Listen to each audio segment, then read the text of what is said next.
Hello, everyone. This is a virtual table read of Trifles by Susan Glaspell, performed by members of the Chadwick International Theater community. Uh,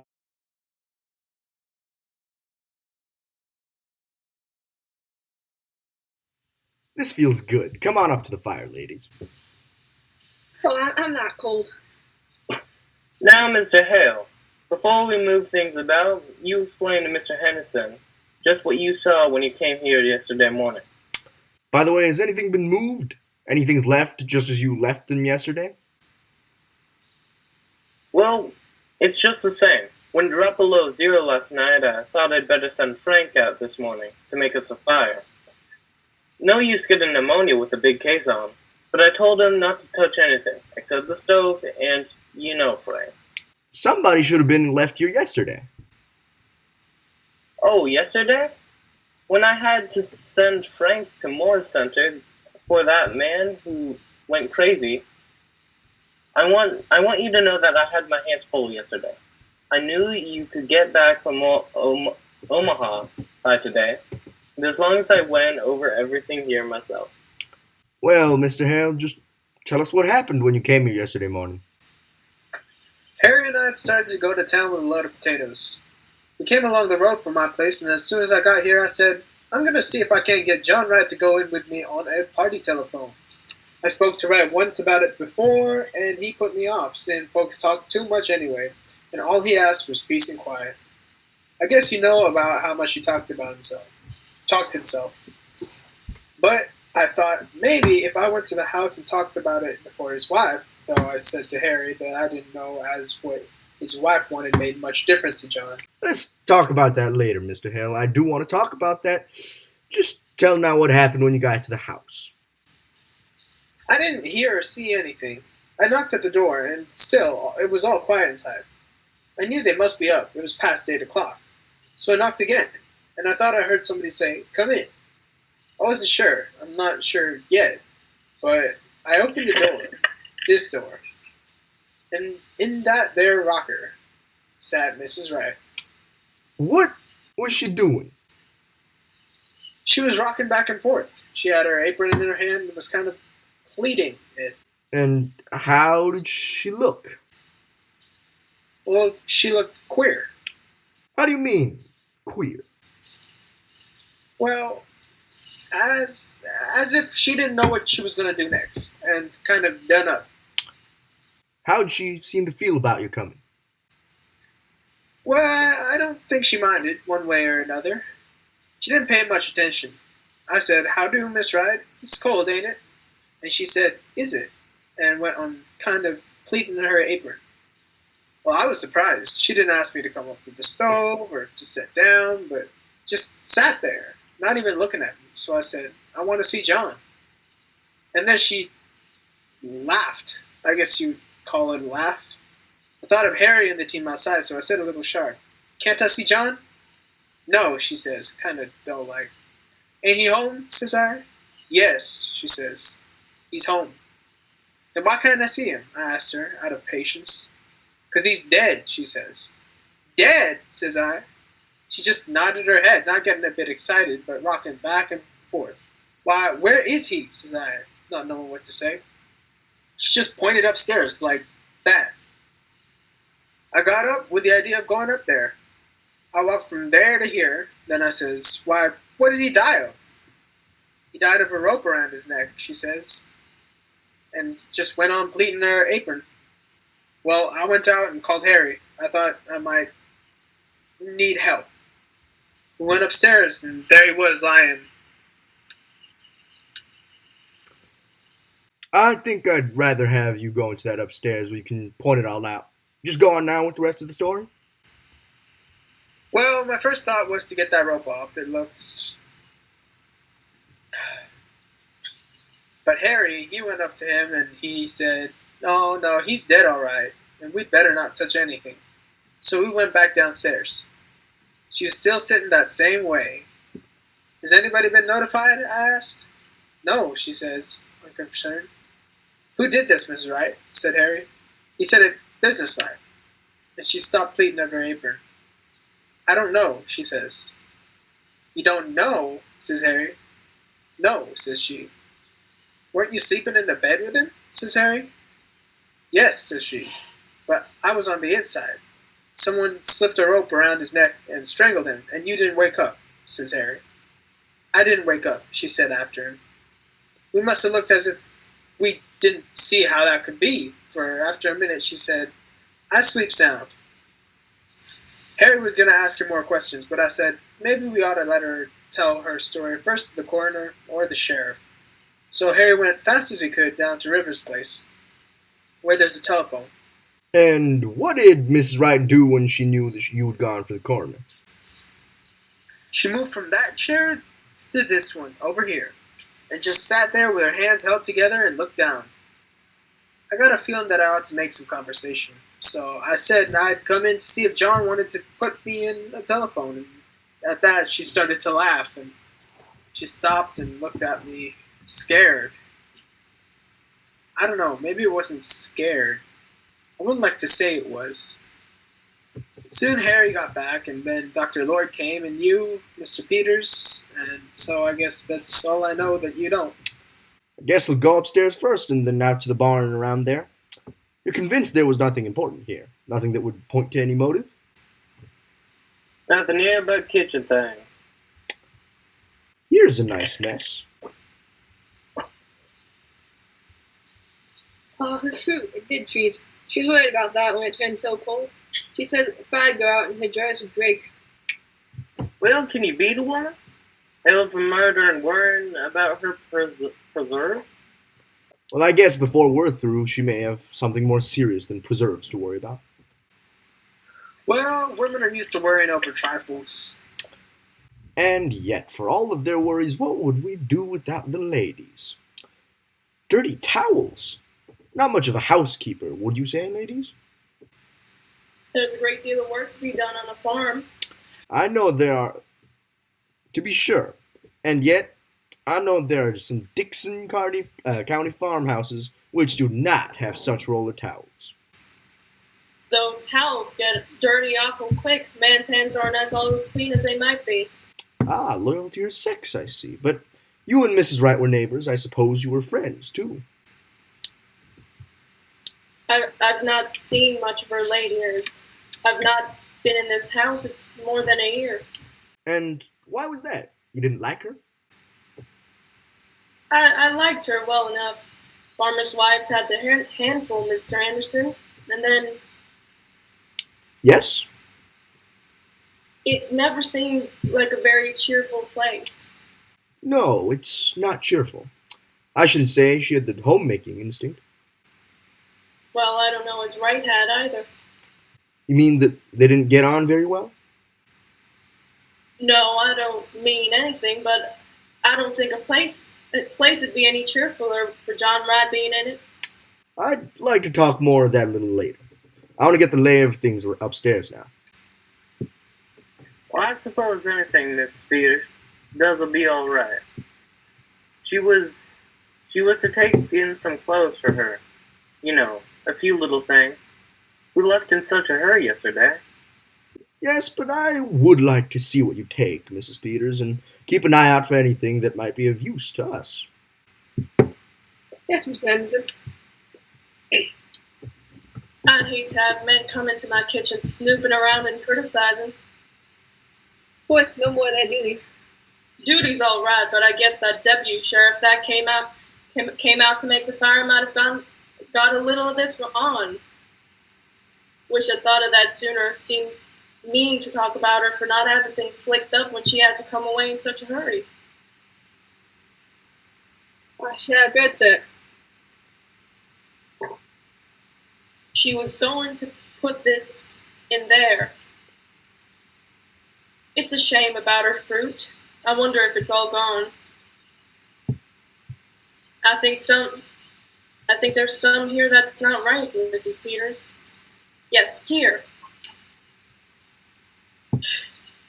This is cherries, too. I declare I believe that's the only one. She'll feel awful bad after all her hard work in the hot weather. I remember the afternoon I put up my cherries last summer. Well, I must get those things from the front room closet. You come with me, Mrs. Hale? You help me carry them. My, it's cold in there. Rat was close. I think maybe that's why she kept so much to herself. She didn't even belong to the ladies' aid. I suppose she felt she couldn't do her part, and then you don't enjoy things when you feel shabby. She used to wear pretty clothes and be lively when she was Minnie Foster, one of the town girls singing in the choir. But that was 30 years ago. This was all you take in? She said she wanted an apron. Funny thing to want, but it isn't much to get you dirty in jail, goodness knows. But I suppose just to make it feel more natural. She said there was in the top drawer in the cupboard. Yes, here. And then her little shawl that always hung behind the door. Yep, here it is. Mrs. Peters? Yes, Miss Hale? Do you think she did it? Oh, I don't know. Well, I don't think she did. Asking for an apron and her little shawl, worrying about her fruit. Mr. Peters says it looks bad for her. Mr. Henderson's awful sarcastic in speech, and they'll make fun of him saying she didn't wake up. Well, I guess John Wright didn't wake when they were slipping that rope under his neck. No, it's strange. He must have been awful crafty, and still. They say it was such a funny way to kill a man, ringing it up like that. That's just what Mr. Hale said. There was a gun in the house. He says that's what he can't understand. Yeah, Mr. Henderson said coming that what was needed for the case was the motive, something to show anger or some feeling. Well, I don't see any signs of anger around here. It's whack to hear. Wonder how they're finding things upstairs. I hope she had a little more red up there, you know. It seems kind of sneaking, looking at her town, and then coming out here and trying to get her own house to turn up against her. Mrs. Hale, the law is law. I suppose it is. Better loosen up your things, Mrs. Peters. You won't feel them when you go out. Oh, she is piecing a quilt. It's log cabin pattern. Pretty, isn't it? I wonder if she was going to quilt it or just knot it. I wonder if she was just going to quilt it or just knot it. Frank's fire didn't do much up there, did it? Well, let's go out into the barn and get that cleared up.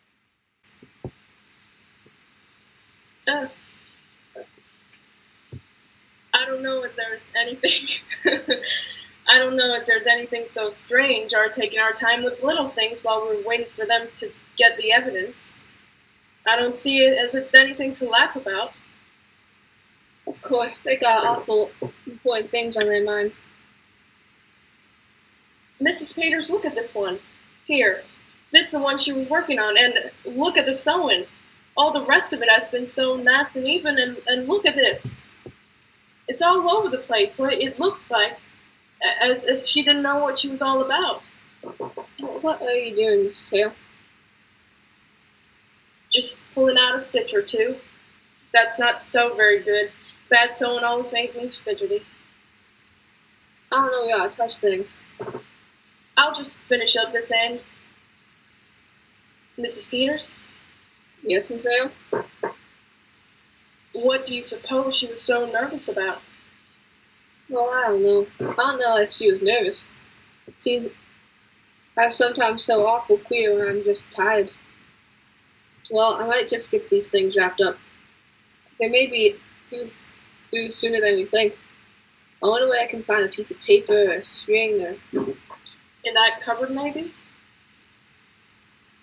Oh, what? It's a bird cage. Did she have a bird, Miss Hale? Why, I don't know whether she did or not. I've not been here for so long.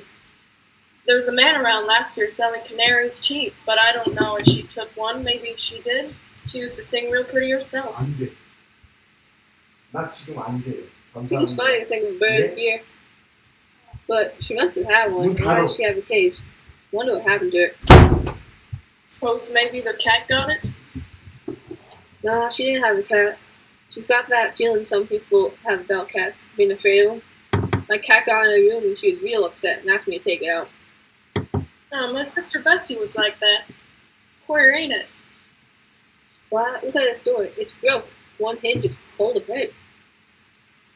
Looks as if someone must have been rough with it. Oh, yes. I wish they were going to find any evidence they'd be about it. I don't like this place. Awful glad you came with me, Mrs. Hale. It'd be lonesome for me sitting here alone. It would, wouldn't it? But I tell you what I do wish, Mrs. Peters. I wish I'd come over sometimes when she was here. I wish I had. Well, of course, you're awful busy, Mrs. Hale, your house and your children. I could have come. I stayed away because it wasn't cheerful, and that's why I ought to have come. I never liked this place. Maybe it's because it's down in the hollow and you don't see the road. I don't know what it is, but it's a lonesome place and always was. I wish I'd come over to see Minnie Foster sometimes. I can see now. Well, you mustn't reproach yourself, Mrs. Hale. Somehow you just don't see how it is with other folks until something comes up. Not having children makes less work, but it makes a quiet house. And ride out to work all day and no company when he did come in. Did you know John Wright, Mrs. Peters? Not to know him. I've seen him in town. They say he was a good man. Yes, good. He didn't drink, and he kept his word as well as most, I guess, and paid his debts. But he was a hard man, Mrs. Peters. Just to pass the time of day with him, like a raw wind that gets to the bone. Should think she would have wanted a bird, but what do you suppose went with it? I don't know. Must have got sick and died. You weren't raised around here, were you? You didn't know her? Not until they brought her in yesterday. Come to think of it, she was kind of like a bird herself. Real sweet and pretty, but kind of timid and fluttery. How she did change. Tell you what, Mrs. Peters, why don't you take the pill in with you? It might take up her mind. Well, I think that's a real nice idea, Miss Hale. There couldn't possibly be any objection to it, could there? Now, just what would I take? I wonder if her patches are from here and her things. Oh, here's some red. I expect this has got the sewing things in it. What a pretty box! It looks like something somebody would give you. Maybe her scissors are in here.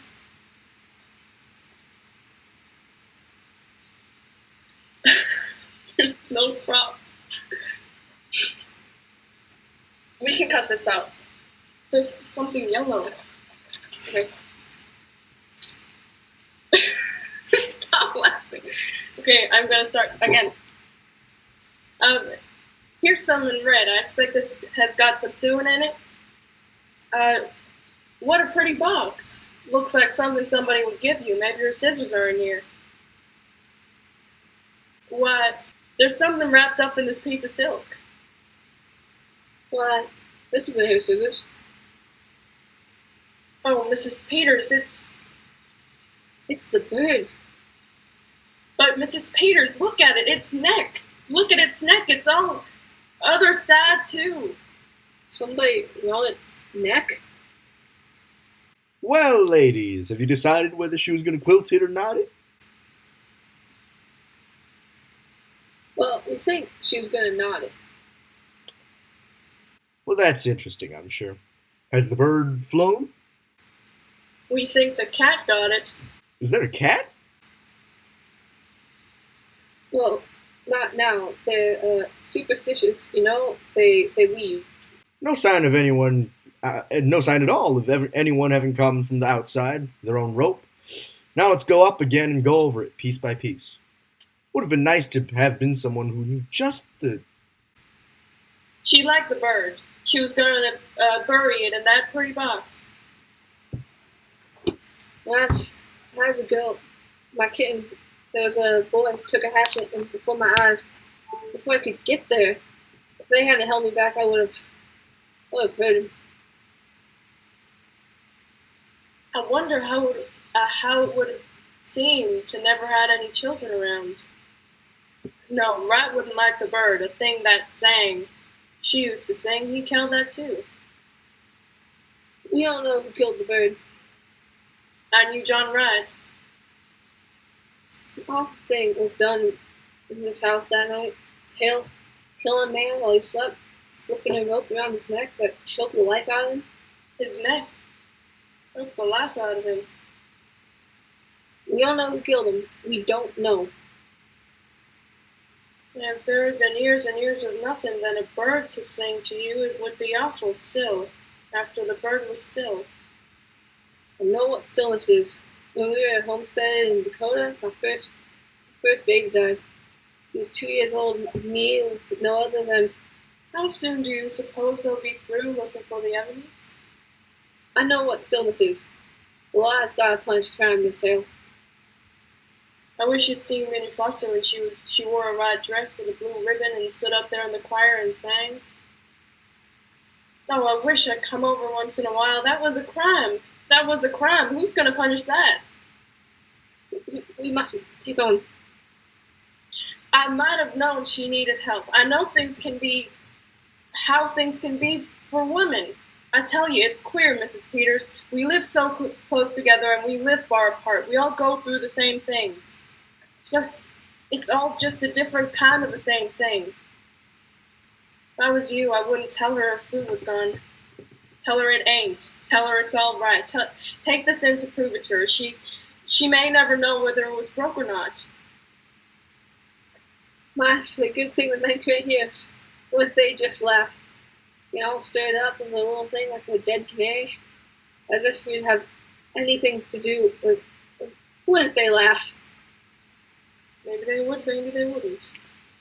No, Peters, it's perfectly clear, except for a reason for doing it. But you know juries when it comes to women.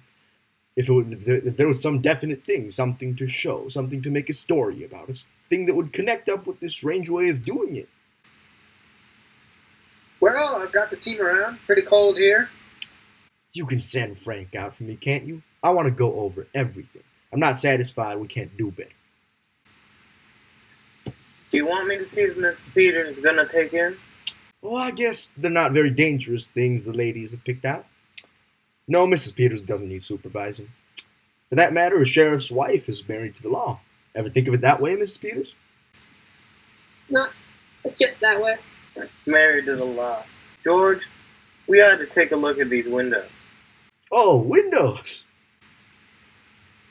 We'll right out here, Mr. Hill. Well, Henry, at least we found out that she was not going to quilt it. She was going to... What did you call it, ladies? You call it? Not it. Mr. Anderson? And thank you. That was the end of this table read. Good job, everyone. Applause for ourselves. Woo! Let me stop this recording.